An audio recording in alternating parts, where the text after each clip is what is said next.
Terence, not Terence Crawford, but my boy Terence, I'm going to ask you right now, bro. Look, when it comes to Terence Crawford and Errol Spence, I'm over it, bro. I'm over it.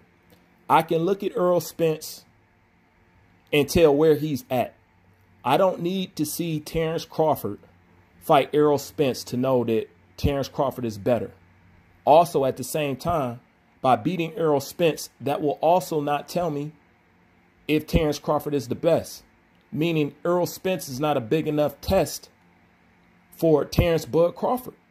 I'm just being real. His skill level is so high that Errol Spence don't suffice. You talking about a guy who arguably lost to Sean Porter. You know what I'm saying? And I say arguably, but he did lose. But I'm going to say arguably. You know, he lost to Sean Porter. So at this point, I'm over it. Because Terence Bud Crawford, as much as I like Terence Crawford, he's not doing what he needs to do to get himself to fight. Now, I made a video and I suggest that he should go do this, that, and the third. And literally, like the same day or the next day, he started doing it. You know what I'm saying?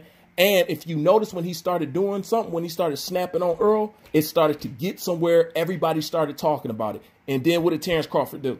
He let off the gas and let it fizzle right back out. All right, so I'm not interested in it no more because that's the only way he's going to get the fight that he's talking about. Okay, you seen them hold up the banner with all the champions up there, right? And you seen Terence Crawford wasn't up there, right? You seen when Errol Spence talked about Al Heyman and what he said, his itinerary and who the people who's going to fight. You seen Terence Crawford's name wasn't on there, right? You seen Errol Spence want to skip over everybody. Meaning you seen Errol Spence want to skip over Terence Crawford but acknowledge everybody else, right?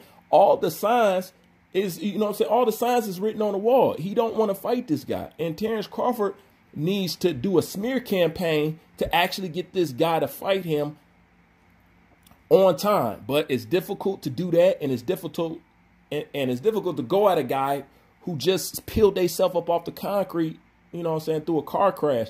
But that's what it's going to take. So if he's on camera talk about, yeah, we gonna ball. We gonna ball. I think you should be able to go head up at him without people having to say, oh, he just got out of an accident, leave him alone, blah, blah, blah. So I'm over that. This is my suggestion for Terence Crawford because Errol Spence is not it. You can't sit on no Errol Spence. He needs to fight Ugas. The reason why I say he fights Ugas, because truthfully, and I'm going to say arguably, but I know for a fact, Ugas beat Sean Porter. Okay? Sean Porter truthfully beat Errol Spence. All right? So if you want to give me a rangefinder and a test, I suggest Terence Crawford go fight Ugas. He doesn't have to fight Sean Porter because truthfully, Ugas beat Sean Porter. Truthfully, let's just be honest. All right? So truthfully, the test would be for him is Ugas because Errol Spence, to me, even if he did win against Sean Porter, it wasn't a dominating performance and it wasn't enough distance between the two. Keep in mind, Sean Porter was called the easy work. He was called the easy work. All right? And Sean Porter went in there and outboxed Errol Spence. He outboxed Errol Spence. That's just the truth. And Ugas was robbed of a knockdown. If they'd have granted and gave him that knockdown, he'd have beat Sean Porter. So Ugas is the guy for Terence Crawford. If not, Ugas, he got to go up. He got to go up because at this point, the hourglass is draining, man. And I'm not for it. I don't care how good Terence Crawford is. If I can't see them skills in action, then I'm going to have to retract some shit. That's just me, man.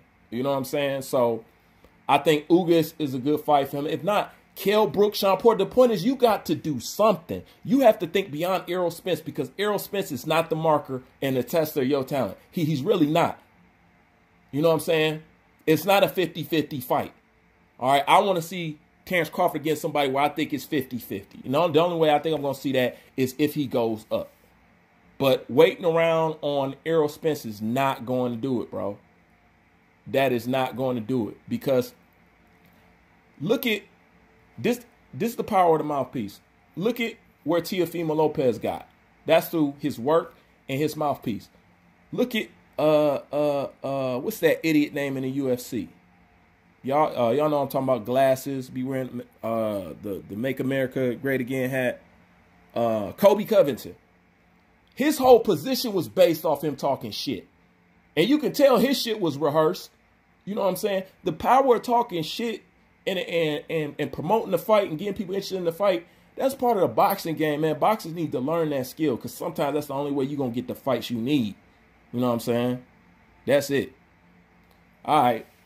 Well, that's my thoughts on it. Tell me what you think. Errol Spence is a bum. And I don't mean he a bum by he can't fight. He don't live a fighter's life. All right. You seen it with Adrian Broner. Adrian Broner is a good talent. He just undisciplined. You know what I'm saying? So, you know, you can be talented and all that stuff and still be a damn bum. And at this point, Errol Spence is a bum, and Terence Crawford need to bank and count on something else. Now, I understand that's your money fight. At the same time, I understand that's your money fight. But at the same time, if your money fight ain't trying to make no money with you until you, well, they're not going to fight you until they see you visibly slow down. All right? Visibly slow down or get hurt. That's my thoughts on it. Bruce Van, I'm out.